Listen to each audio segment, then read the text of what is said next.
그 2015 개정 사회과 교육과정에서 이제 국가 사회적 요구사항을 받아들여서 내용 구성을 하는 것이 있는데요. 독도의 절대적 위치나 또는 상대적 위치에 대한 내용을 다룰 수 있거든요. 이 합리적 의사결정 모형은 가치 판단 수업 과정 절차에 아주 절대적인 영향을 미친 모형이거든요. 따라서 무게 단위 사이의 관계에 대해 평가할 때 1g과 1톤 사이의 단위 한사는 다르지 않는다. 1g과 1kg은 1000배이지만 1g과 1톤 사이는 100만 배이기 때문에 그 100만 배는 다르지 않는다.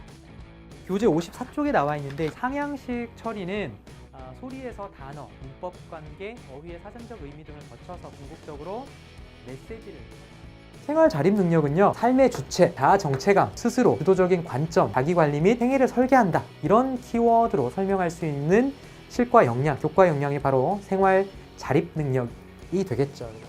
만약에 이러한 그 내용이 이제 실전 문제에서 다루어진다면 예상해 볼 수가 있는 거죠. 상황별 대처법을 쭉 문장으로 한 4-5가지로 서술을 쭉 해놓고 나서 그 중에서 틀린 내용을 찾아서 바르게 고치시오라는 그런 문제를 낼 수 있죠. 따라서 우리는 이 자세하게, 그러니까 출혈이나 염좌나 골절에 대해서 구체적인 대처법이 무엇인가, 5, 6학년 군에만 이미지와 의미라는 이 내용 요소가 있는데, 이미지와 의미라는 내용 요소는 이제 왼쪽에 일반화된 지식의 키워드 중에 시각 문화와 관련된 불규칙 용언을 어떻게 표기할 것인가, 놀시다가 아니라 노시다.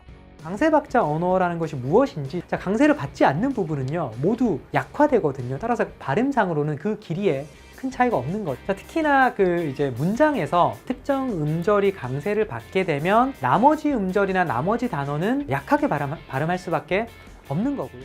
따라서 여러분이 2015 개정 실과교육과정을 공부하실 때 특히 이 안전과 관련된 내용이 나오거나 또는 소프트웨어와 관련된 내용이 나오면 특별히 두 눈을 부릅뜨셔서 중점적으로 내용을 파악을 해야 하겠죠. 아리스토텔레스인데요. 아리스토텔레스는 이제 기본적으로 우리 인간이 추구하는 궁극적인 목적이 있다라고 했는데, 이제 그것을 행복이라고 이제 봤고요. 그리고 나라사랑이라고 하는 것은 대한민국만 뜻하는 것은 아니고, 남북한이 서로 한민족이고, 그리고 더 나아가서는 학생들의 통일 의지를 다지는 그런 성격. 하지만 여기서 우리가 실수하지 말아야 하는 것이 바로 이 조사하기라는 이 표현 자체, 기능을 쓸 때에는 조사 발표하기가 아니라 조사하기라고 이제 정확하게 이 명칭을 쓸 수 있어야 하겠습니다. 생체활동 예시를 바탕으로 해결하는 문제도 있고요. 이 표 한 장으로 모두 해결할 수 있는 문제가 되겠습니다. 이와 관련된 안전한 생활의 영역을 묻는 문제이죠. 신생교제. 정답은 생활안전이 정답이 되고요.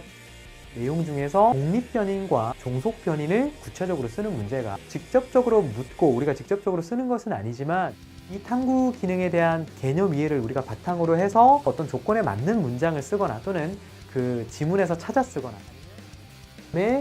3단계에서 전문가 활동을 하고 공동교육법에 근거하는 어떤 법적 구속력을 갖는 분석하는, 마지막 5단계에서 그 증거를 때문에, 자, 이 중에서 먼저 리퀘스트를 보시면요, 리퀘스트는 그러니까 학생